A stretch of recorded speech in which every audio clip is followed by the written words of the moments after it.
what is the ultimate and absolute good for all people. So that we saw as Bhakti Yoga. The process in general is the absolute and ultimate good for all people at all times. And in the Srimad Bhagavatam, it's being proved that how this one simple process of bhakti can help anyone at any time. That is why Bhagavatam has examples from a variety of species, varieties of planets, varieties of backgrounds. Some are demons, some are demigods. Gajendra is an elephant. Prahlad Maharaj is a small boy. Ajamil is at the time of death. So all kinds of people at all places, at all times, different backgrounds, all of them could actually benefit from this process of bhakti yoga. It could be what you call like mixed, it could be pure. Anyway, like we see examples in the Bhagavatam of Diti wanting to perform devotion. She performs a particular vrata thinking she wants to get sons who can kill Indra. So that is the motive. You can see how tamasic the bhakti is, but still that actually transforms. So however, whatever position of people are not, intentions, backgrounds, circumstances, like Gajendra is at the time of death. So everybody has different kind of situations. For everyone, absolute and general good could be bhakti yoga. As people take shelter of this process of bhakti yoga, it will always bring some good for them in an absolute sense. And that is what Sutta Goswami answered in this chapter of in the chapter 2. And then we saw what is the essence of all scriptures, because now there are so many scriptures. So what is the essence of scriptures? Essence of scriptures is actually, I think in other place also we discussed this. Mother Gail was asking. See, the essence of scriptures from this perspective of this chapter is the how to engage in the process of bhakti, because bhakti is the absolute good. Okay, now I know bhakti is good, but how do I do it? So that is considered as the essence of the scriptures, because by engaging in that process, anyone and everyone can benefit. So the essence of the scriptures is the sadhana bhakti, or the rules and regulations, or the processes of devotion, how to engage in chanting, hearing, remembering Vishnu, like that. So that is considered as the essence of scriptures. And then the third question that the sages asked: why did Krishna appear in the womb of Devaki and Vasu, in the womb of Devaki? Then the answer is yes, he has come to actually reclaim those who are situating themselves in the mode of goodness and eventually in the mode of pure goodness. And we have seen different answers, like not different answers, additional answers in other places also. Like he comes for annihilation of demonic people or miscreants, and protection of devotees. And here in this particular place, the perspective that Sutta Goswami is taking, bhakti is the ultimate good. This is the process, is the essence of scriptures. And why Krishna comes is to deliver those who are performing bhakti. It's that kind of what you call thought flow is going on.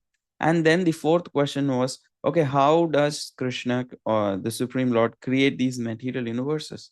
So we saw last week how Karnodakshay Vishnu, Garbhodakshay Vishnu, and Shirodakshay Vishnu, through the agencies of the Purushavataras, the three Purushas, that the Supreme Lord creates and maintains this whole material universe.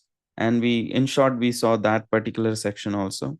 Today in chapter 3, that particular section will be continued slightly, so we will see them. So let's go through the chapter summary first, and then we can see what more will come in the chapter. So today we will go through this, the broad divisions of the chapter 3, and then the verse flow layout, then translations and thematic study, which we probably won't get there today. It's a very short chapter in terms of if you see the content itself, but there is one of the most important verses sitting in this chapter, so it's going to take time. Two parts of chapter 3, although you can sometimes say there are three parts. For simplicity's sake, since we have taken the question 4 in the previous chapter, for simplicity's sake, if I can only keep two parts for this chapter, mainly focusing on question 5 and question 6, because they asked 6 questions, and all the 6 questions are going to be answered in these two chapters of the Bhagavatam. So the question 5, the Leela Avataras, that is, please explain the various incarnations of the Supreme Lord, and their source, of course, will be described. And also, the 6th question was, where has Dharma taken shelter after Krishna's disappearance? So after Krishna's disappearance, Dharma has taken shelter in the Bhagavatam. So that will be the answer for the 6th question. And also, very importantly, this chapter 3 is going to establish this particular thought process, because I remember we all discussed what is the main objective of Canto 2. What is the Canto 2 achieving? Why is, I'm sorry, Canto 1?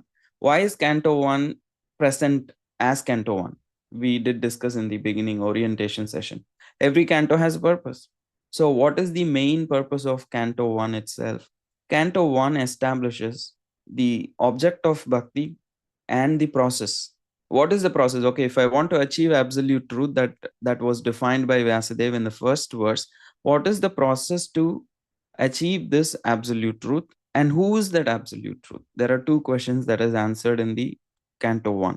So, seeing from that perspective, this chapter is one of the very important chapters which establishes who's the actually Supreme Lord, who is that absolute truth, unto whom this process of bhakti needs to be performed. That is very emphatically discussed in this particular chapter. We all know this verse, Ete cham shukala pumsa Krishnastu Bhagavan Swayam. And that verse comes in this chapter. And Jiva Goswami has written a whole book on that verse, pretty much. Proving Krishna Sandarbha is pretty much on that one verse. Like, that is the central theme of that whole Sandarbha. So that's how important this chapter is. That this chapter establishes who is the worthy object of worship, Uttama Sadhya, because sadhana was established in chapter 2. Bhakti as the Uttama sadhana is already established. Uttama Sadhya is being fully established. That the Supreme Lord, Shri Krishna, who is the source of all incarnate, is the Prayojana, the goal. That is also being established because we spoke about Sambandha Videya Prayojana Tattvas also in Canto 1. So the Prayojana Tattva is also being established in this particular chapter as the Supreme Lord Krishna. Before we go into the verse flow outline, anyone has any questions that we are carrying forward from the previous chapter? What is there on WhatsApp? I'll do it today. But other than that, is there anything which anyone wants to clarify before we actually see these topics? So the chapter 3 verse flow outline we're going to discuss. So there are 44 verses in this chapter. So the first 5 verses are a continuation of the previous chapter. Though I did not include that as part of the 2 main important things discussed in this particular chapter, because Purushavataras already we started discussing in the previous chapter, and it's like some more additional details are going to come in this particular chapter. That's the first 5 verses, like clear. Those verses establishes Purusha very clearly and does answer some of the questions that is usually asked around Purushavataras. We will discuss that. And after discussing the Purushavataras, the question 4 is completed. Answer to the question 4. Suta Goswami starts the question 5, which is the, okay, what are the various Leela avatars? In what ways that the Supreme Lord come into this material world and perform his pastimes? So this is the question 5. And a whole list, around 22 incarnations of the Lord are listed in these verses from 6 to 29, and we will see all those lists and who they are. And after discussing the list of incarnations, naturally a question comes: why I don't see Virat Rupa in these incarnations, in the list of incarnations? Because if you are from certain parts of India, a lot of people worship Virat Rupa. I remember even like I grew up predominantly. I grew up completely in Tamil Nadu. Actually, I lived my other parts, but I grew up in Tamil Nadu. So there is like a concept among some of the people that I know that they think because the Virat Rupa is big and huge and like unlimited, that is the source of everything. Their idea of greatness is how big the incarnation is. They think, okay, Krishna was like a small baby and then he grew up. So no, like is like small, and then Vamana Avatar is small. So they, of course, Trivikram, he also expands, but still they consider universal form has everything in it and all kinds of and it's huge in space. So universal form is the most powerful. So they all have a universal form photograph, pictures, and they worship. And in this way, there can be this understanding that because we think big, something in spatially big needs to be great. But that's what the question naturally will come. Hey, like you are enlisting all the incarnations. How about Virat Rupa? Why not Virat Rupa is there? So the whole section, not a whole section, like I would say, pretty much like 4 verses, 5 verses are describing where does Virat Rupa stand? How do we understand Virat Rupa? What is the purpose of Virat Rupa? And what is the right way to approach Virat Rupa and understand Virat Rupa? So that 5 verses are speaking about Virat Rupa understanding. And then We are speaking about the Lord, his incarnations. So form comes into picture, right? It's not impersonal. So generally, a lot of people may think Supreme is impersonal, and he assumes form temporarily for the sake of pastimes or whatever. Because the moment you say that the Supreme is Brahman, just Brahman, which is impersonal, and I'm also that Brahman, so the whole philosophy is like confusing. Then why would actually the Lord appear? So who's that Brahman who's assuming these forms? So then they say there are two categories of Brahman. First, they say everything is one. The moment you ask this question, if everyone is Brahman, so then why suddenly some appearance of the Brahman has to be assumed as the Supreme Lord? What about everybody? Because everybody is Brahman according to the philosophy. So they immediately they change position. They say, no, there is Para Brahman and there is superior Brahman and inferior Brahman, though everything is one. So the confusion is there. So a lot of people may think the form is temporary. So that is why there is another 5 or 6 verses which is describing how to understand the form of the Lord. Because without understanding the approaching the form of the Lord in the right attitude, we'll not be able to appreciate these incarnations that are coming because they are having different forms. Some is having fish form, another avatar is going to have a boar form, because I know I had some friends from other religions. For them, even Krishna and Rama was okay. They can just be around. But Varaha Rupa comes, they are like completely like disturbed. They're like, what means they just cannot fathom that in some of the religions, boar is considered haram, like it is considered unholy. And here there are temples just worshipping that form of the Lord. So sometimes, because in my native, closer to my native place, we had a whole temple. So it used to be a flashpoint sometimes. So I remember also in the history of India, there was this king called Jahangir. The moment he became a king, the first thing he did was he attacked the Varahadev temple on Pushkar. That was his life's mission. He literally attacked the temple in Pushkar of Varahadev and completely removed the deity and completely brought down the temple, because it was his religious duty to make sure that no one worships such a form, because it is considered haram in their religion. But that is why, again, Bhagavatam is taking this time out of explaining, because there are so many incarnations, it's very important to know how to understand the form of the Lord, how to approach, and that these forms are not mundane or not imaginary, like the Virat Rupa, because we were going to discuss about Virat Rupa as imaginary form. So naturally, the question will come, then if Virat Rupa is imaginary, there are all these forms that we are discussing, all these incarnations, are they imaginary? So that is why this whole section, how to understand the form of the Lord, is specified in this particular chapter elaborately. And then the fourth section of the chapter will be taking up the other question, which is the remaining question of the sages. And the last question, where has Dharma taken shelter after Krishna has disappeared? So, after this particular question is also a very important question.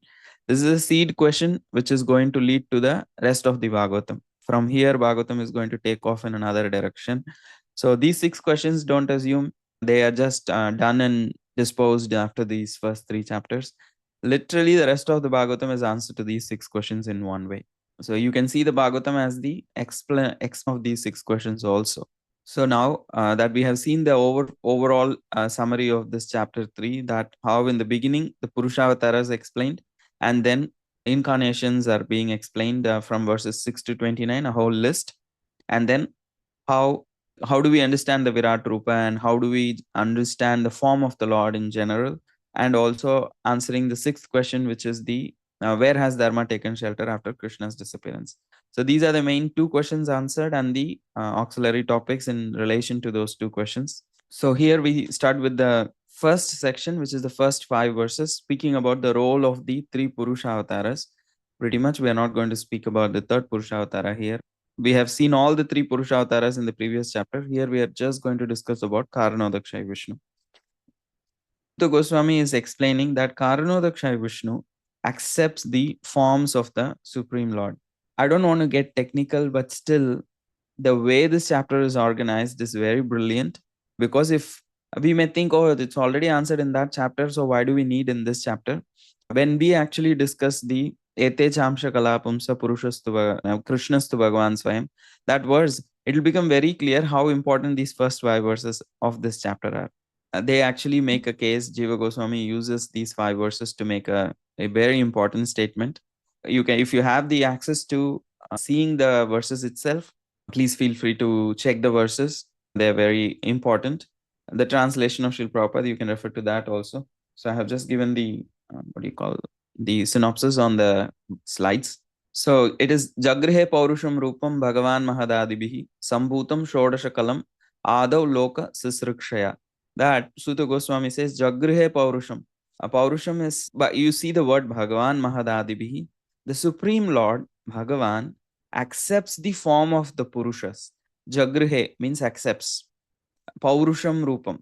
So that means the Purusha is not the original form. If you say Bhagavan accepts the Purushavataras forms, that means what? He existed before the Purusha forms. And there is a general connotation that Vishnu is the source of all incarnations. So right in the first verse only that is being clarified. So you can imagine like how much a general sense of philosophy in India is so uninformed. Just in the first verse of this chapter, in the first two lines only, already that thing Jiva Goswami proves. The Supreme Lord Bhagavan assumes the forms of the Purusha avatars, Jagruhe Paurusham Rupam, Bhagavan Mahadadibihi. For the sake of material creation, he assumes the Purusha forms. It becomes so clear. Otherwise, like it's very confusing. So that's why I consider these verses are very important to establish the Paribhasha Sutra that Krishna to Bhagavan Swayam. Sambhutam Sodasha Kalam Adav Loka Sisrikshaya. Sambhuta Loka means the material creation. Shodasha Kalam, it is coming from the 16 primary principles. Adav Loka Sisrikshaya. In the beginning of the universes, Sisrikshaya, with the intention of creating. In the beginning of creation, with an intention of creating the material universe, the Supreme Lord Bhagavan assumes the forms of the Purushavataras, Jagrihe Paurusham Rupam.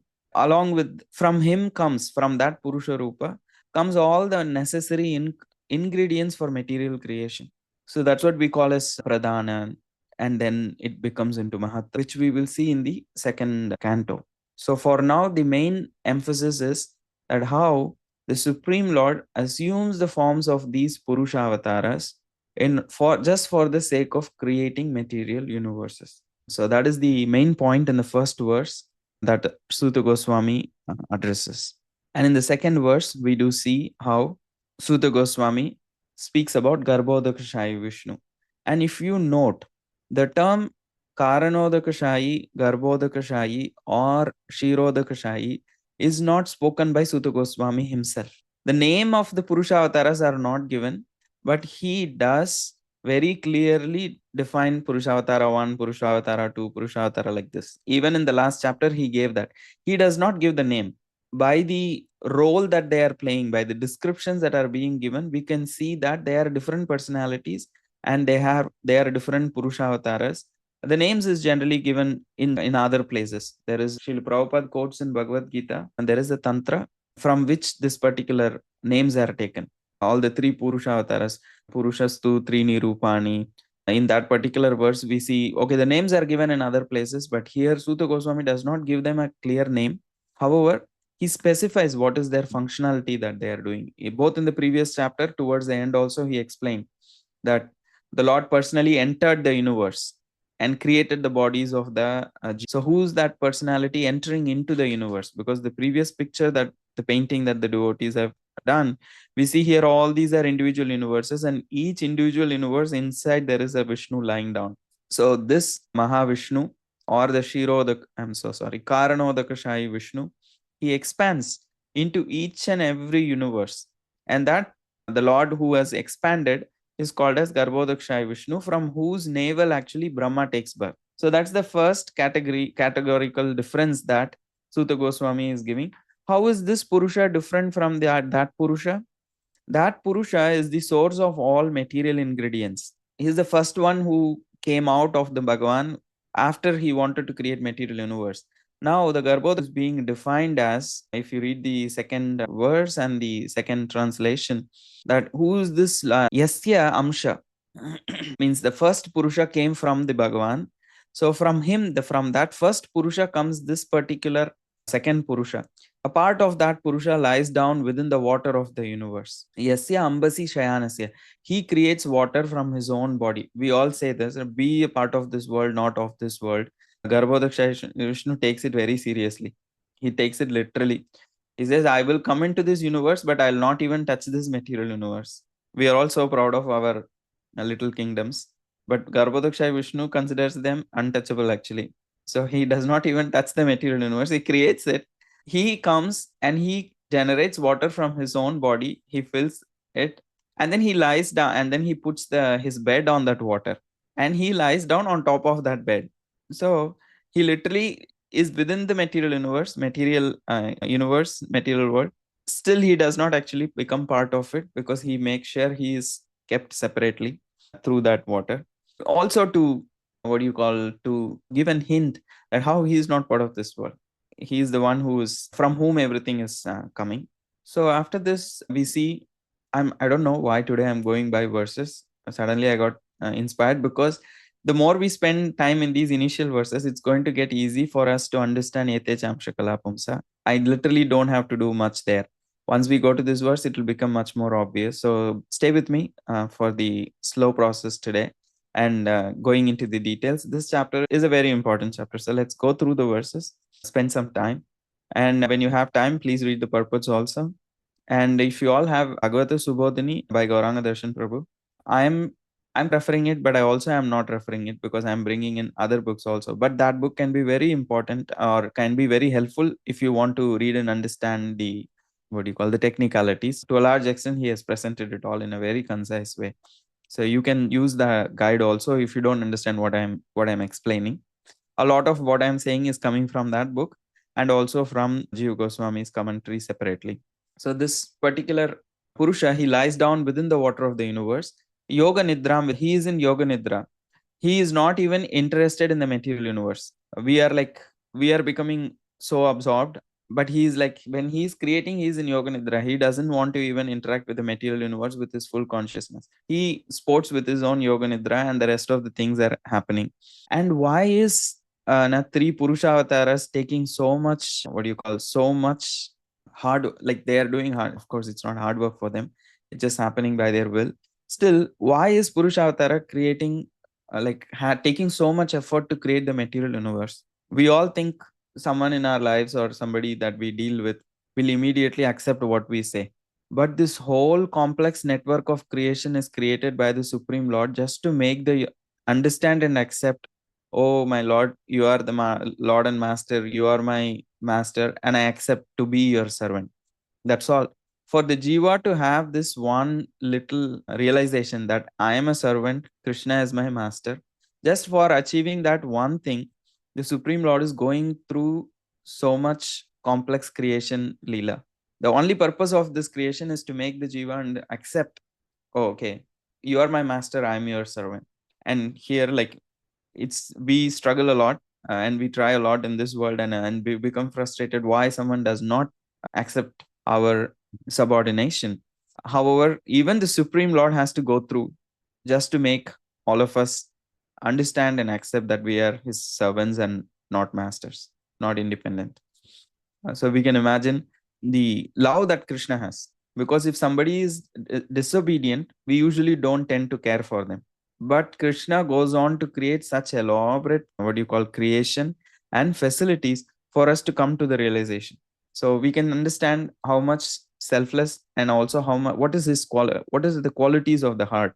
That for some people who have actually rebelled against, who does not want to be with him, he has to go through so much complex steps to create a place where they can come to this realization, which for their own benefit, for not for his any of his benefit, for their benefit here, for the benefit of the conditioned souls, he is creating all these complex steps so that we can come to that realization that we are not the masters of this creation, we are just the servants of the Supreme Lord. And what is the other important feature of Garbhodakshai Vishnu? Garbhodakshai Vishnu is the basis of the universal form. So Yasya avyaya samsthanehi kalpito lokavidvai bhagavato rupam vishuddham sattvam urjitam. That in this Supreme Lord's bodily limbs, Yasya avyaya is limbs. Garbhodakshai Vishnu's bodily limb samsthane is situated. Pito, it's very clear. People speak about universal form a lot. Here, Suta Goswami is directly using the word kalpitaha, that the universal form is an imaginary form. We don't need to do any hard work to explain that the universal form is an imaginary form. The word is very clearly used by Suta Goswami, kalpitaha, that the imaginary universal form is based upon the bodily limbs of Garbhodakshaya Vishnu. Kalpito Lokavistaraha. Lokavistaraha means that the expansive universal form that we are seeing, Lokavistaraha, that is an imaginary form based on the bodily limbs of this particular Purusha who is Garbhodakshaya Vishnu. Tadvai Bhagavato Rupam, but he has nothing to do with the what do you call, his body is eternally in spiritual existence, like tadvai bhagavato rupam vishuddham sattvam urjitam. However, that form of the Lord on whose body this virat rupa, imaginary rupa is formed, his rupa is actually vishuddham sattvam urjitam. His body is actually vishuddham, it's pure goodness. However, the universal form is a material form, it is an imaginary form. So that is the third, that is the other important point about Garbhodakshaya Vishnu, that he is from whom Brahma takes birth from his navel, and he is the basis of the universal form. And universal form is imaginary, but his form is spiritual. So all these things are clarified by Suta Goswami very clearly. And then the third point is he's the basis of the Purusha. I'm not sure. We all have heard of Purusha Sukta, right? We all have heard of this word Purusha Sukta, especially if you are in like used to the yagya culture in India. They all chant Purusha Sukta, and serious brahmanas, serious people who follow Vedas, they all chant Purusha Sukta literally daily, and they worship the Purusha Sukta. So it is that Purusha who has thousands of hands, thousands of legs, thousands of eyes. That is how it is being described. And there is a confusion, who's that Purusha that is being described in Rig Veda, because Rig Veda describes the Purusha but does not say who's that Purusha. So there is always, or there is an open end, what do you call speculation that goes on. Okay, this Purusha is Vishnu, this Purusha is Lord Shiva, this Purusha is this Purusha is that. So there are so many opinions. Here, actually, Suta Goswami utilizes a whole verse to explain who's that Purusha. Apashyantyado rupam adabja chaksha sahasra padoru Bhujanu Adbhutam Sahasramurda Shravanakshinaasikam Sahasramaulam Varakundalolasat. So this Purusha Sukta literally starts with Sahasra Purusha, Sahasra Stirsha Purusha, Sahasraksha, Sahasrapat. So that is how the Purusha Sukta begins. And he exactly uses those very words in this verse three times. Sahasrapada, Sahasramurda, Sahasramauli. He uses the word Sahasra again and again to very clearly indicate that Sahasra Purusha is actually based on Garbhodakshaya. So Garbhodakshaya Vishnu is that Purusha that is being glorified in Rig Veda. That's what he is establishing in this verse. So he says, Pashyanti ado rupam adabjara chakshusha. The devotees who have perfect eyes, they see the transcendental form of the Purusha, who is Garbhodakshaya Vishnu. But in the imaginary form, he has thousands of legs, thousands of thighs, thousands of arms, thousands of faces. They're all extraordinary. So in that body, there are thousands of heads, ears, eyes, noses. They're decorated with thousands of helmets and glowing earrings and are adorned with garlands. So this form, who has thousands of heads, thousands of ears, thousands of eyes, he's all based upon that transcendental form of the Purusha. So who's that Purusha then? So that is Garbhodakshaya Vishnu. I'm not sure how exciting this sounds for you, but if the more you follow what you call this chapter, all these things will be used by Jiva Goswami as a argument later. So I hope I'm making some sense. Otherwise, also plus stay with me when you come to the Etechamshish Kalapumsa, all this will make more sense. Nitikishwar Mataji, Prabhu. Hey, Prabhuji, the difference between the Purush and the universal form, like you said that the universal form is imaginary. Yes. The Purush, is that a different form or universal form, or what's the difference between Purush in the Purush Sukta prayers? Yeah, thank you, bro. It's very pertinent question. So if I let me reflect the question so that I get it rightly. So you're asking if Purusha is Garbhodakshaya Vishnu and Purusha Sukta is glorifying the thousand-handed form, thousand with forms with thousand head and all of that. So Is the Purusha Sukta glorifying the universal form or the Garbhodakshaya Vishnu? Is that your question? Yeah, is universal form and the Purush being worshipped in the Purush Sukta prayers, are Form. they same or Same. different? They are same. However, they offer prayers to the Purusha who is actually an imaginary form. So that form does not exist, but he is just be in a superimposed form of Garbhodakshaya Vishnu on Garbhodakshaya Vishnu. So that means the Purusha becomes the Purusha Sukta is actually glorifying Garbhodakshaya Vishnu using the universal form, which is an imaginary form imagined out of Garbhodakshaya Vishnu. And yes, Mother Gail, and then Hemangi, and then Purva. Okay, that means the lecture time is over. Oh, no, it's not. Because actually, No, I'm just kidding. my question was actually pretty much the same as Mhm. Prabhu's question. That so the Purusha, because Purusha Sukta, I only know that term in form of Divya's husband. Actually, we're saying now that it refers to the imaginary form of Garbhodakashaya Vishnu, no? Yes, yes. Uh-huh. And the reason why we say that he has thousands of limbs and so on, yeah, why do we say that he has thousands of limbs? Because the imaginary form, I'm thinking that the various parts of his body are the various parts of the universe, no? Mhm. So Yes. where do the thousands of limbs come from then?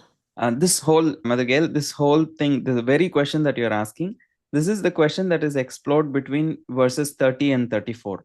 Like, why is this like universal form? Like, why is it being imagined and how is it and for what reason? That's the whole verses 30 to 34. Okay. In short, it is because the human beings are attached to material bodily consciousness. Yeah. It is very easy for them to actually identify with something that they can actually perceive To with their relate to, senses, like relate. relate to. Uh-huh. So there is a lot of people in this world who assume that the God is universe. Like today, this is a very famous. Like many times you go into academic circles, the universe. Like you have to refer to the God as universe. Like I see many people referring to God as universe. The universe will take care of you. The universe will give Yes. you. The universe responded to my desire. So in this way, they try to see because they cannot think that the supreme can be a mystical figure or a spiritual figure who's cannot be seen and who's so different, and they cannot answer this question, where is your God, show me. When people ask, they have an identity crisis spiritually. So they think, I can see this universe, it's bigger than me, it's very tangible, Mm. and it's much more powerful than me, so it is very easy for their faith level to accept that universe as the higher power. So Yeah. this is the modern version. The Puranic version is the universal form. Yeah. One level is what is the form that I can see of the universe, but they created a imaginary form. The next level is to assume a form of God itself in the form of that universe. That means the God needs to have thousands of arms, thousands of heads, because I want the God to be like super different from the usual forms that I'm relating to. Yeah. Yeah. So that I've understood, but I didn't understand that this imaginary form has like thousands of arms. I thought it still had like just a couple of arms. Like arms represents, I forget all the details, but Basically, the idea was that God must be unlimited. So, because I have a material understanding, so I superimpose the material world in an uh, unlimited way. okay. And this thing we call the Purusha Sukta. Yes, then that Purusha is being glorified because these are yogic sacrifices in which people are wanting to go to heavenly planets and enjoy and all these things. So there's still a material conception of life. So it is very easy for them to accept that material conception because they are thinking of someone who can come and give them what they want. So if he has thousands of hands, how much he can give them? Uh-huh. Uh-huh. Okay, Prabhu, yeah, along this same line, you were explaining that Krishna is being described, the complexity of this universe is being described so as, I think you're saying, to inspire us to understand that we should see him as supreme and therefore see him as worthy of our service or something like that. Yes, that is the purpose of the Canto 1 actually, to make us feel little in one sense and also understand the purpose of the whole creation. So that is also the kind of the mood of the Canto 1, Canto 2, Canto 3, in the initial cantos, to make us understand who we are in relation to the whole creation and why is the creation there. That is the Sambandha Gyan, which is being given in the initial cantos. Yeah, so they're basically, look how great I am. Therefore, you should see that you are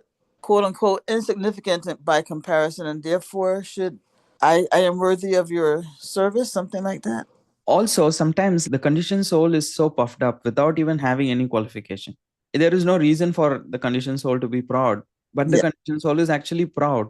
So he is actually treating like it's like a tumor.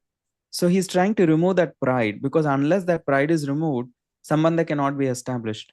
Humility will not come. We won't be able to see God for who he is. Like really, he's great. He's not faking. Yeah.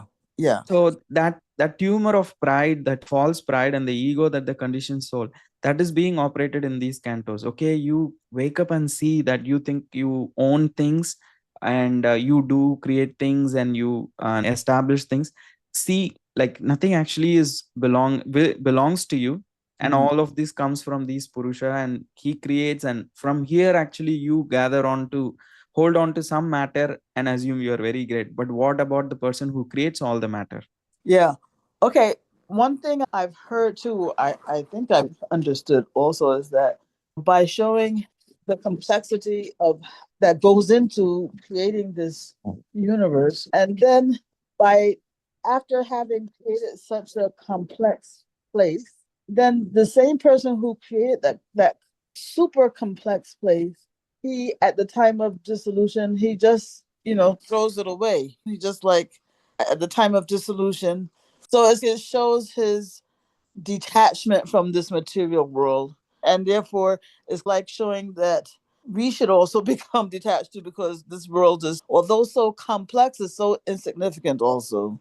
And imagine, despite creating such a complex structure and systems, all that matters to him is that have the souls reformed with their hearts. That's all. He takes the souls back to the spiritual world, but he does not care for that complex machinery that he continuously. He just does not worry about it. It's just like a thing. And as you're rightly saying, so he's not attached to it or anything like that. All he cares is, okay, is the soul making it back to the spiritual world? That's all. Okay. Thank you, Prabhu. Then I did see Purva's hand. Yes, Prabhu. Okay, so Prabhuji, Yes. so you explained just now, that is pretty clear, but when we are talking about the universal form, and if we are saying that it is a imaginary form, I'm taking a reference of Bhagavad Gita, wherein Lord has shown his universal form during or to Arjuna, just to make him see that everything is in a larger frame, like everything is so insignificant and he has to perform his duties. So how come then, if at all I'm going with that reference, then that universal form is not a imaginary form, it is a real form? That's a confusion. How can we say that like it is an imaginary form then? So thank you, Prabhuji, asking. There are two kinds of universal forms we are dealing with. This may only increase the confusion, but these forms that we are speaking, like that this has thousands of heads, thousands of legs, like that, is pretty much more of a meditative tool given for yogis who cannot actually straight focus on the spiritual forms of the Lord. That is one kind of spiritual sadhana that they have to focus on Virat Rupa. And that they are the ones who are actually writing that is why the Purusha Sukta is there, to glorify, so that they can meditate. The whole idea of the Virat Rupa that we are discussing is basically to see that we all have desires to enjoy, but all of those things that we enjoy comes from the Supreme Lord. So it's more of a tool to clear that enjoying tendency. In the case of Arjuna, what Krishna is revealing it's a more of a revelation. It is not a meditation. It is not Arjuna's imagination. It is a revelation because Krishna had just told in the chapter 10 that how he is all pervading. So he wants to have a personal experience that how the Supreme Lord is all pervading in everywhere. And Krishna is using that opportunity to also inspire Arjuna to fight. So in between he shows Kala Rupa, and how he's just not does not show in terms of space how he is all pervasive. He also shows how in terms of time also he is all pervasive. Past, present, and future he shows. that in the future all these people will anyway die. It's not whether you kill or not. I can arrange somebody else to kill them, but in the time is going to kill everyone. So he assumes not just in terms of space, in terms of time also, he shows all these forms to inspire Arjuna. The question you are asking is, if that form was shown by Krishna, how can it be imaginary? That is the question. Yes, probably that's correct. So in that sense, there is no form like that always exist. So there is nothing like an universal form that exists. Rather, he just had to show his all-pervasiveness. Like, there is no way other than that to actually prove to Arjuna that how Krishna is all-pervasive. So to bring in that effect, he reveals the universal form. But Krishna himself says there that nobody in the past has seen this kind of a form, and nobody in the future is going to see this form. So he is just like creating a form temporarily, more of a vision that he is giving. So it's not a permanently, there is no spiritual world for universal form, or there is no, and these forms are not, if you see all the descriptions, they are very based on the material world itself. He is able to see all the planets, he is able to see all the different people and all of those things. So there is no, though the form is huge and big, the understanding that anything which is extraordinarily mystical needs to be spiritual is both like the conflating of the concept of something mystical and something spiritual. I do understand. We can discuss this more. There is no, like Krishna himself says, this is not what, as we just saw Sutta Goswami saying, it is kalpita form. It is a superimposition because we are having a materialistic understanding. So that is the easier way to connect with. So that form is produced more like a kind of an effect. But there is no form that like that which exists eternally. It is just that with our own limited material understanding, we just see things in black and white.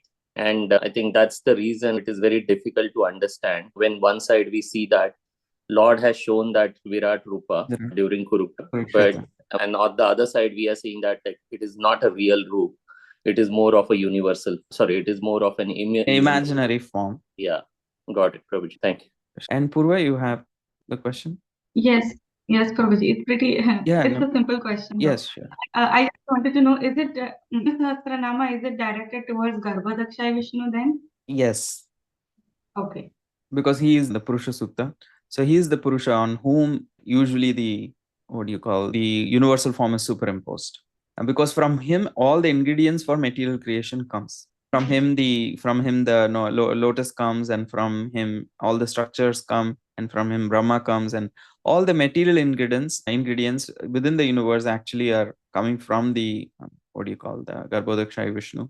So in that way, he is also considered as the source of various incarnations. And this is another. Sorry. Yeah, but go on. Wasn't it from in the Karanadakshaya, who creates the Mahatattva? But within the universe, all the structure of the universe comes from Garbhodakshaya Vishnu. After he enters, actually, the life comes.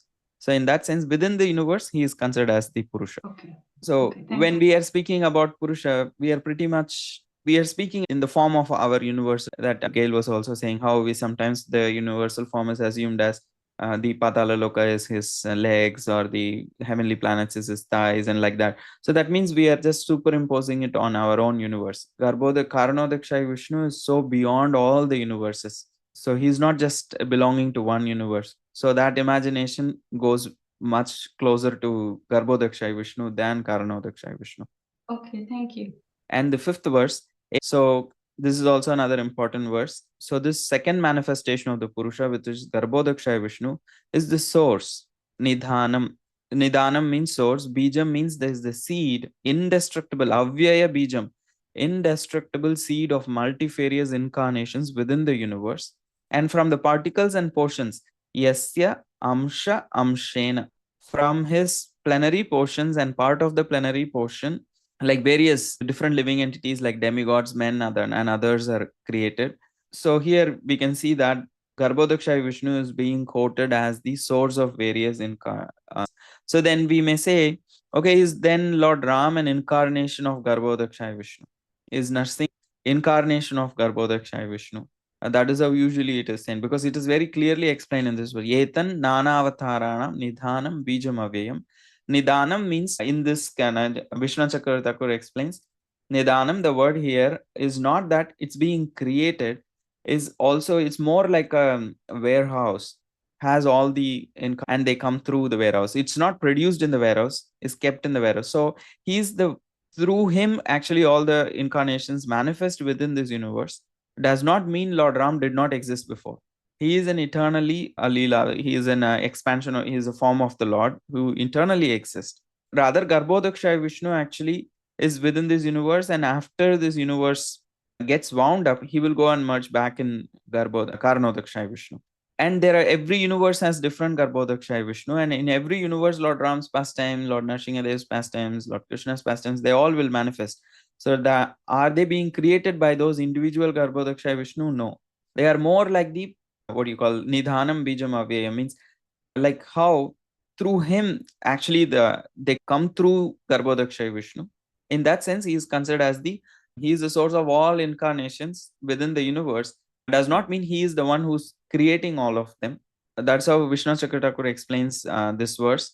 Because if you take all the universes in perspective, and Lord Ram existed before, Lord Ram exists afterwards, and he exists in multiple, he appears in multiple universes. However, Garbhodakshaya Vishnu himself gets wound up after every creation is wound up. So from that perspective, the word Nidanam is more like a warehouse, like more like a path through which all the incarnations come into this universe. So in this way, these first five verses are speaking about how the the Purushavataras are being explained in these five, and it's already 10. So next week we can see the list of incarnations. There are 22 incarnations we can go over patiently, and also if there is anything more clarification to these first five verses, we can actually take it.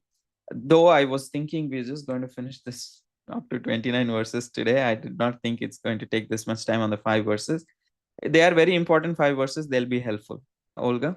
Hare Krishna, Prabhu. Hare Krishna. I'd like to thank Himangi, or I apologize if I don't know the Prabhu's correct name, because I had the same question as well. I'm having some trouble like wrapping my mind around the idea of the universal form. Okay, so I understand the fact that it's only shown one time and the only time to Arjuna on the battlefield, right? But my question is, since Prabhupada explains to us that others in the heavenly planets and the outer space were able to see it too, due to Arjuna being able to see it.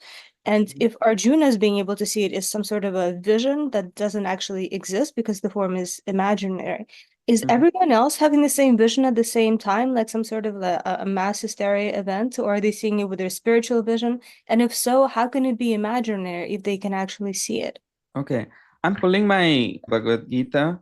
Can you, are you seeing somewhere it is said the demigods are also seeing at the same time? 1147, because the form was shown to Arjuna, other devotees in the heavenly planets and other planet in outer space could also see it. And in addition, Duryodhana gets to see a different universal. 47 says, my dear Arjuna, happily have I shown you by my internal potency the supreme universal form within the material world. No one before you has seen this primal form unlimited and full of clearing. So where does it say the demigods are seeing? Purport. Oh, purport. No one had seen this universal form, but because the form was shown to Arjuna, other devotees in the heavenly planets and in other planets in outer space could also see it. But because, okay.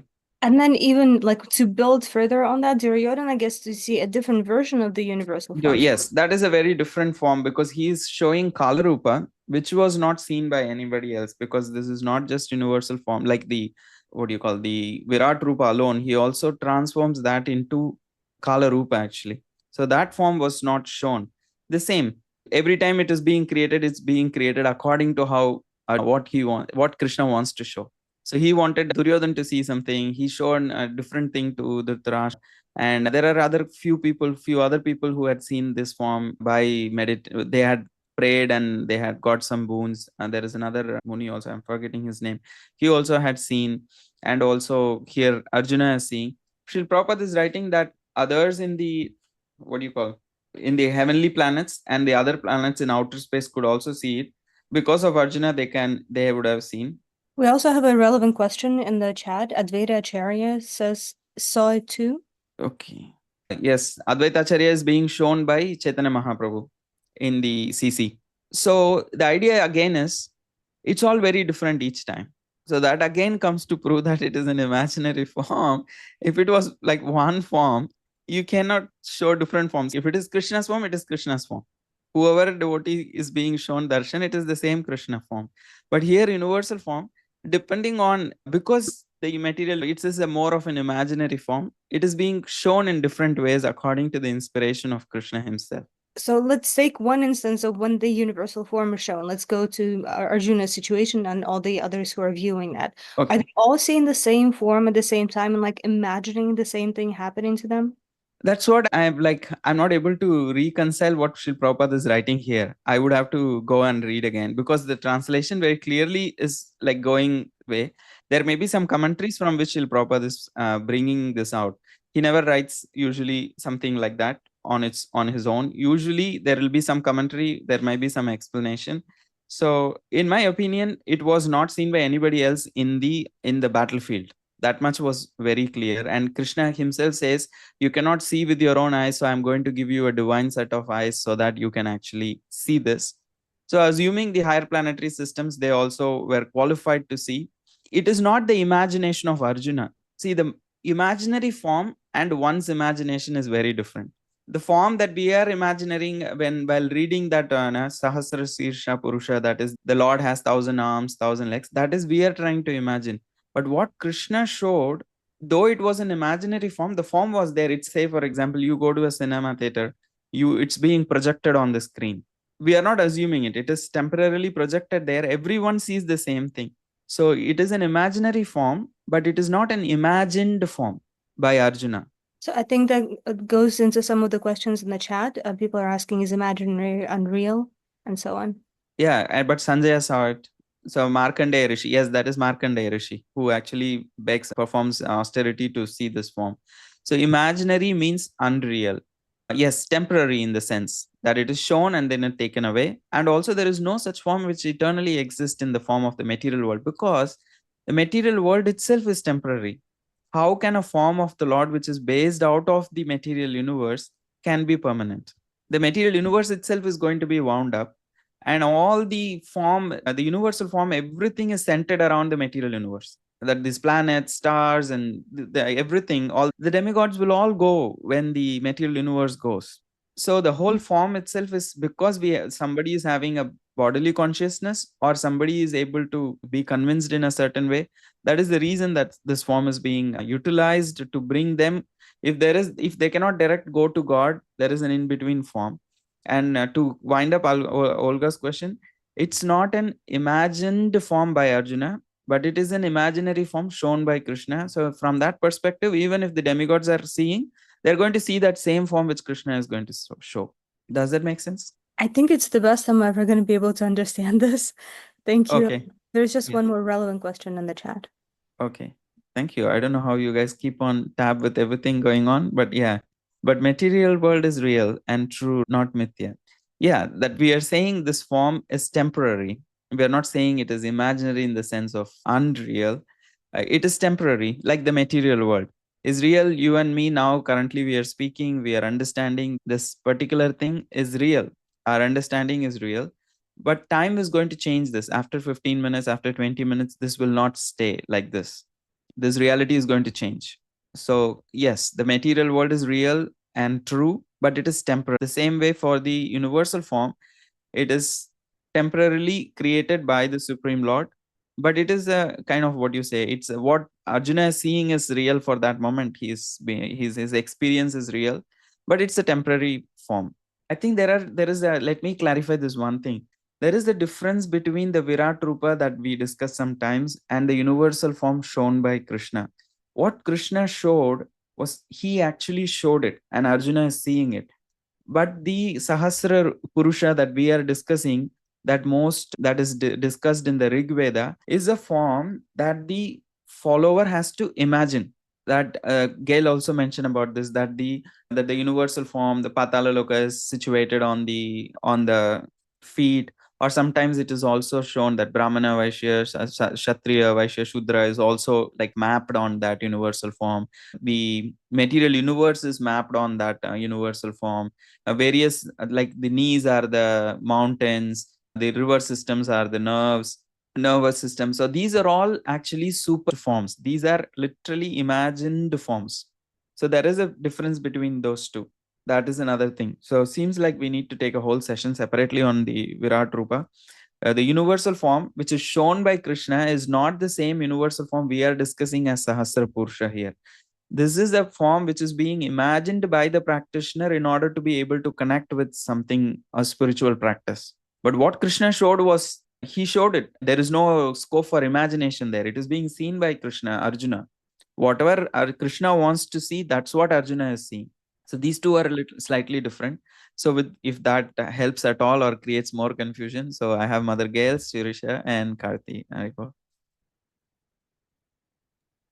Hare Krishna, I don't know how this understanding is, but when you're talking about the universal form that was shown to Arjuna, what came to mind was this is probably a very bad example, but I'm just thinking of, let's say there's a person who never knew what a man looks like. But is he a man? No, what he does is he makes how kids make a snowman. They take actual snow, make 3 balls out of it: torso, bottom half, head.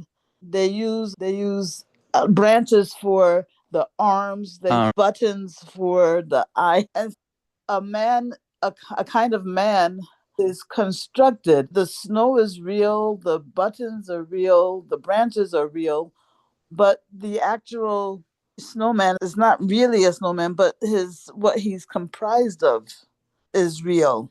And very good example, I would say. Very good example. Yeah, so it seemed like the universal form that was shown to Arjuna might be compared to that. More, I would say your snowman analogy suits much better for people who assume, who has to sit and meditate there, a universal form. For Virat Rupa. Yeah. For them, as you're rightly saying, their experience is only this world. So they have seen mountains, they are huge. They have seen like huge things, like huge trees and like that. So now, because their consciousness is materially, their 2 feet are so strongly entangled in the material mud, bodily consciousness. So for them, when they have to think of God, it's very easy for them to approach and imagine through what they have already experienced. And they want to superimpose that. So that is why that imaginative tool, meditative tool is given, so that they can connect with a God, because they are not able to connect with a God who's like a small boy who's stealing butter, and who's someone named Who Am I is joining the call. That's the most interesting name I have ever had in a Zoom call. We can't even figure out who am I, and we're trying to figure out Virat Rupa and So this imaginary tool can be very helpful for people who are like very much engrossed in material consciousness, bodily consciousness, and are also very much wanting to achieve more material things. There is a strong enjoying tendency, especially going to heavenly planets and all of this. That's why they are seeing all those planets in that particular form like that. So that tool is an imaginary tool that matches with your snow form, snowman analogy much better, I would say. Yeah, it's brilliant, because the snow man is made of snow. Similarly, universal form, we make it with the universal elements that we know. You put all there and then you create a form. Whereas by contrast, the universal form shown to Arjuna, he's not using any actual material elements to create this thing. Because it is a shown form. Krishna is showing. All Arjuna has to see, Arjuna had to do nothing, because the eyes are also given by Krishna. Arjuna had to just be there and experience the horror. That's all. It was a horror movie being shown. So it starts with a little excitement and then turns into a horror movie. So Arjuna did not have to do anything. He just was given a special eye, and he was also given a particular vision. It's more like you go to 3D movies, you get a glass, everything takes a certain way. So something like that. Yeah. So Prabhu, I just want to make sure that this is my understanding is correct, the Purusha Shukta synonymous with the Virat Rupa, and that the Virat Rupa is also synonymous with the Sahasra Vishnu. All three of those, they're synonymous, no? Purusha Sukta, Virat Rupa, Sahasra Vishnu. Okay. They're all three synonymous terms. Yes, Garbhoda, they all are based on, actually, because people cannot directly focus on Garbhodakshay Vishnu, material form superimposing on him is created. That's all. Okay. And we also said that Shukadeva Goswami didn't mention these names, Karnadakshay Vishnu, Garbhodakshay, but the acharyas like Jiva Goswami, it was more like a deduction based on how things were described in what other Puranas. Yes. Many places the description is there. The name terminology is not given, but the names are there. Because if you see why I brought that point was very subtle thing. There are other Vaishnava Sampradayas. Sometimes they say this 3 Vishnu forms is the fertile imagination of Gaudiya Vaishnavas. They literally attack. They say all these 3 Vaishnava, we have not heard those names. Because you go to Ranganatha Swami temple, he's Mahavishnu, and you go to Padmanabha Swami temple, he is Garbhodakshay Vishnu. From his navel, lotus is coming, Brahma is sitting on the top, so he is Garbhodakshay Vishnu. So some temples, lotus coming out of the navel. Sometimes some temples of Vishnu, you don't see that. For them, they're all like Vishnu Murtis. But there is a difference there, very clear difference there. And here in the Bhagavatam also, we clearly see the first Purusha, the second Purusha, it's distinguishing these Purushas. So you're saying other Sampradayas, they're not making distinctions? Sometimes they don't care. For them, Vishnu is Vishnu. They don't go into the details. They don't want to. They just keep it simple. They are like, so I have had friends. They're like, okay, I have not heard all these terminologies. For us, Vishnu is Vishnu. Their idea of creation can be slightly different also. But still, we are not like, though we are giving names, even if they say we are just giving names, we are not giving the concepts. The concepts are there sitting on the pages of Bhagavatam and other Puranas. But wait a minute. So these names, are these names specifically mentioned in those other Puranas? At least one tantra there is there that I have seen in that Srila Prabhupada quote. I can check and see if the names are clearly given or but it says Trini, Vishnuhi Trini Rupani, it says. It's a quote that comes in the Bhagavatam. Bhagavad Gita, I remember clearly, but where exactly I can find and let you know. Yes, my question is, we understand the concepts of these Purusha avatars. Okay. But my question is, who is giving it these names? Is it that our acharyas are finding these names in the Puranas, or our acharyas are themselves giving them or ascribing names? I think Shirab the Shai is all like a common name in other places in the Puranas also, that the Lord who's like lying down on the milk ocean, it's a very common name. Yeah. Garbhodakshay Vishnu, Karnadakshay Vishnu is like, but the ocean is called as Garbha ocean. The ocean that he creates, the Lord creates from his own body, is called as Garbha ocean.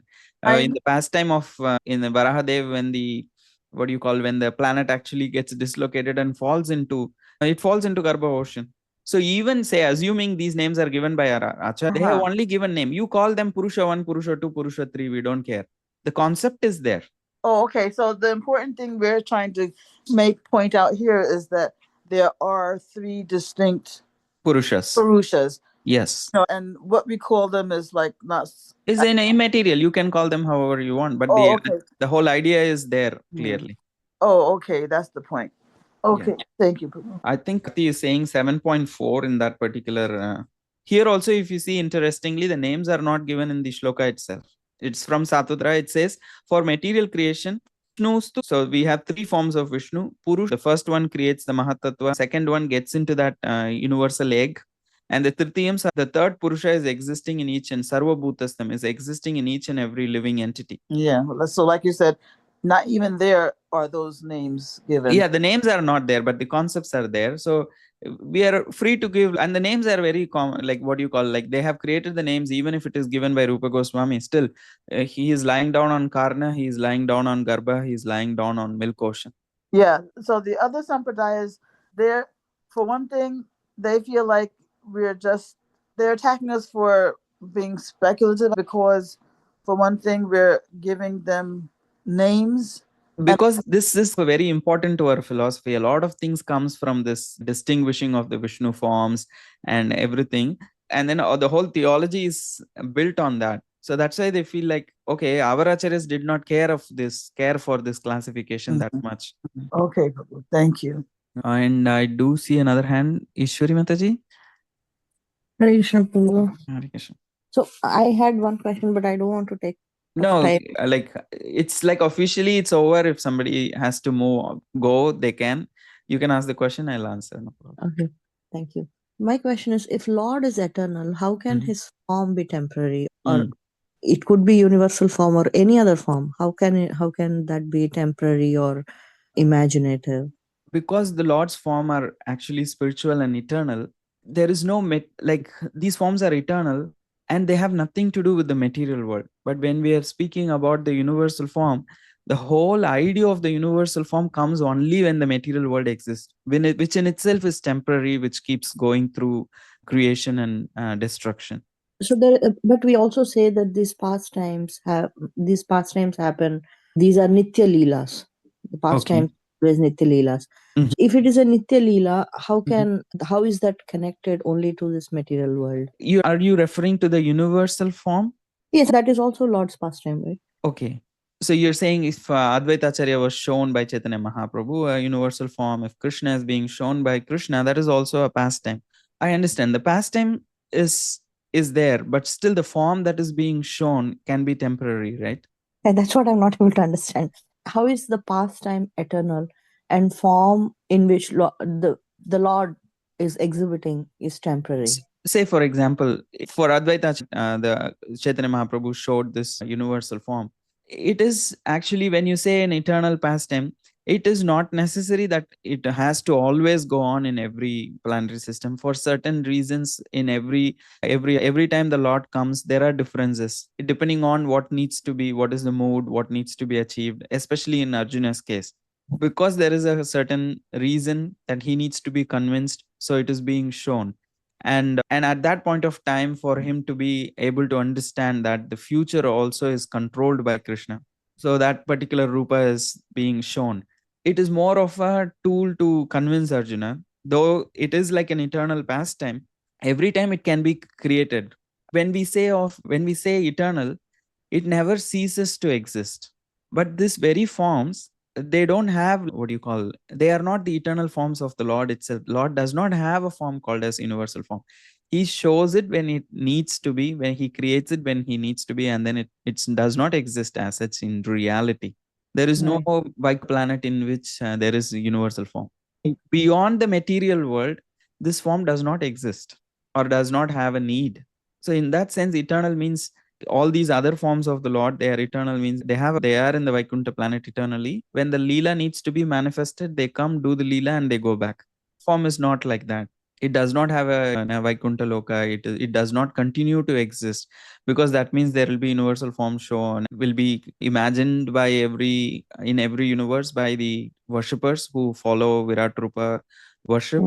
And also whenever Krishna shows, as Purva and others also said, Duryodhana saw a different form, Dhritarashtra saw a different form, Markandeya Rishi sees a different form, Arjuna sees a different form, Advaita Acharya sees a different form. In that sense, then it's more of, it is not that after they see that form remains eternally, or it was already existing, so it was shown. That's not like that. More of a vision, like the greatness of the material universe.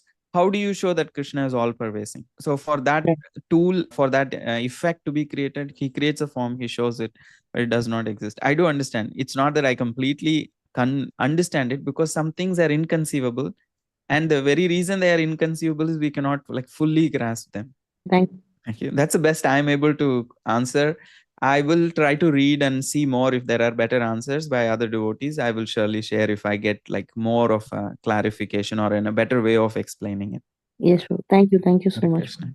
And then Mother Gail. Yeah, on this point of the Radrup, sorry to keep going on this topic, but so I guess what I'm hearing is that this Virat Rup is basically subject to something that has to do with time. So like it's when Krishna shows his Virat Rup, like it takes into consideration the time and place, because in the Bhagavad Gita, what he was showing Arjuna was the battlefield, what was happening at that time. So it seems like it's subject to time, like chronologically. Yes. It has to be what's it called? Considered. But then when we talk about Nitya Lila, that's outside of time.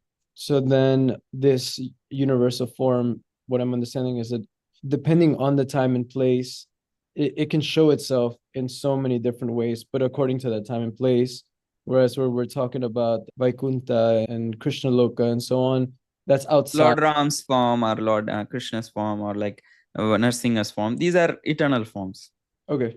But anyway, I guess that's something that I wanted to get some confirmation, because it seems like it's not eternal when we talk about Radhu, because it's only for the temporary. For the circumstances. Exactly. That's what I think you put it better. That's what I was trying to answer Ishwari Mataji's question also, that these forms are not eternal. They don't have they change with time, and then whatever is needed according to the person and the time, then the Lord shows a certain form in the universal form. And also at this point, again, I would like to emphasize there are two different things we are discussing. One is the universal form that is being shown by Krishna. That is a very different category. And there is another universal form that we are discussing, which is a meditative tool, which is the Sahasra Purusha, that the followers of the yogic rituals who are studying Rig Veda, they are not seeing anything.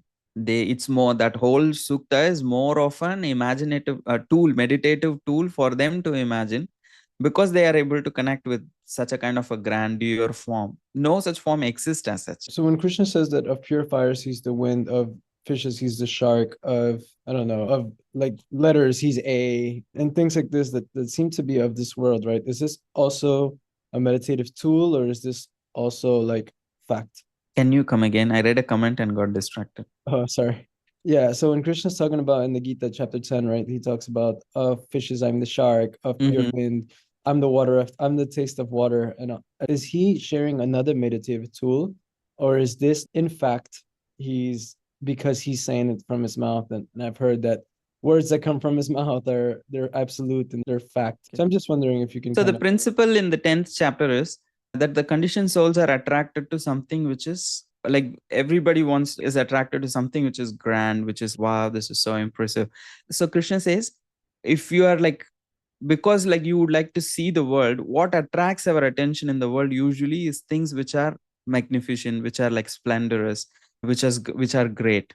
So that is why he chooses a list. Of course, there are even bad things also there. But still, what usually distracts our attention while dealing with this world on a daily basis is someone who is more beautiful, someone who is more strong, something which is mind blowing. So these are the things which immediately tends to attract our attention. So Krishna says, the whole idea of the 10th chapter is Arjuna is saying, how can I actually remember you more? And that is also a question he asks in the flow of the 10th chapter. So Krishna is choosing all these wondrous things that he's saying, if anything which is very attractive, see that splendor actually is coming from me. So if I look at a person who is beautiful, I can think, oh, this beauty of this person comes from Krishna. So then what happens? I immediately get much more a different level of consciousness, because what I'm appreciating in the person is beauty. And the moment I see that beauty is also coming from Krishna, that splendor is coming from Krishna, then I can connect with things in this world which usually might distract me. I can actually take that help and connect with Krishna, because there is no option for me to not to deal with the world. So I would have to deal with the world, but he's giving a way to deal with the world without getting completely distracted. So that's why he's listing all the wondrous things. And then he says, actually, not just the wondrous thing, everything comes from me. In the 10th chapter, if you see everything, he says towards the end, he says, everything comes from me. What to speak of that? The whole universe is being maintained by one of my plenary portions. I'm not sure if I answered your question. Thank you. Yeah, it made the distinction for me. Thank you. And Mother Gail? Yeah, one last thing about this universal form that's shown in the Gita, right? So the universal form, the horrific one, that one is referred to as Kalarupa. Yes. And then he's shown, and that Kalarupa was to show that he pervades time. Yeah, not just space, because people think all pervasive means only space. Yes. And then, is there not another universal form shown in Gita also, or referred to in Gita? Isn't there two? That means before that, he's what Arjuna is seeing. That's what you're saying in that chapter 11. I don't know what I'm saying. I don't know what. If you see the chapter 11, in the Yeah. beginning, Arjuna says Krishna will say what he is going to show, and then Arjuna will Sanjay will explain what did Arjuna actually see, and then Arjuna himself will say what he is seeing, and gradually it keeps changing. Initially, he sees all it's like effulgent forms with Kiritinam, Maulinam, Kundalinam. It has thousands of phases, forms, and then there's effulgent helmets and all of these things. Gradually, that form changes into, because initially he was just showing all the universes and the planets and the stars and everything he sees, and then he sees people, and then he sees the battlefield itself eventually. So the form gradually starts with wondrous, exciting form, more intimidating form, to a completely overwhelming form. Okay, so that first image where Krishna looks splendorous and it's like Yes. not intimidating like that. Yes. It's more wondrous. So what do we call that form? That is also that is universal form. But we do not refer to that one as the Kala Rupa. No, because there was a distinct thing towards the end. He's showing the future form, and Kala is more. The time is more cruel. So when the Kala Rupa comes, it gets really much more, what do you call, raw and real. Yeah, and so that the first splendorous form, that the purpose of that one was what? If he initially only showed that, Arjuna will run away. So what Krishna was very sneaky in showing the Kala Rupa, because here is a conversation in which he is hell-bent to convince Arjuna to fight. So we have to see that from that perspective also. So Arjuna is having so many questions, but in the background of the Krishna's head, everything is for the sake of convincing Arjuna. Mm-hmm. So in the course of showing the universal form, he just sneaks the Kala Rupa in between. If you are ever in an argument with your child, like the child is not accepting, and then in the course of few days, you will, in every situation, in every topic, you will bring that thing that you're trying to convince your child. You will sneak in that thing. Am I making sense? Or am I the only one who tried to do that? No. If you are like trying to convince a person, and if they are not convincing, in the course of life, every given chance, there is a chance for you to subtly bring that point. You will always bring in and then try to convince them. So Arjuna wanted to see the universal form. Krishna happily showed, and then Krishna sees here is a chance. When showing this special form, let me also show him, make him realize that how he's just thinking, oh, I have to kill this, that. So let him also show the reality, so that he understands it's not just him. So in that, and you see the effect of it. It's a very effective strategy. Let me, because I'm missing this point. When you say he's sneaking in the Kala Rupa. Yes. To make which point? You said it's not just him. What does that mean? It's not just him. Okay. My English, I'm not sure what I said. What I meant was he sneaked in to convince Arjuna to fight. And you will see that as soon as he sees the Kala Rupa, immediately he says, I will do this. I will fight. He accepts him. So how is it that by seeing that Kala Rupa, that convinced him to fight? Because he also clearly tells him, it is not for you. They are anyway killed by time. He clearly says that. They are anyway killed. If you want to actually be my instrument, you will take the glory. Otherwise, don't think if you walk out of this war field, I am going to just drive you back and the war will stop. No, they will be killed. Okay, yeah, I forgot that point.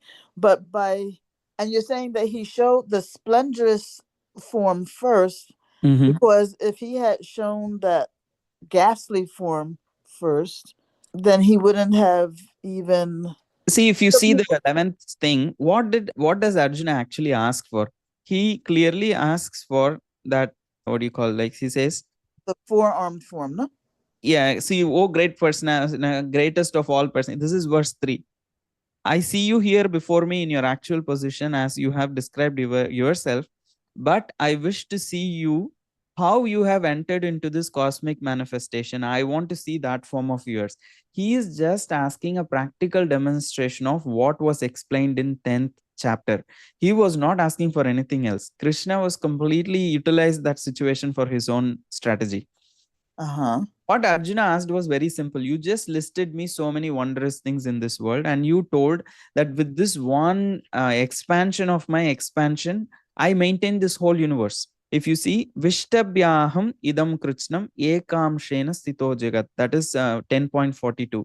What does that mean? With my one single fragment, Vishtabhyaham, I am all pervading in this universe. And I maintain the whole universe.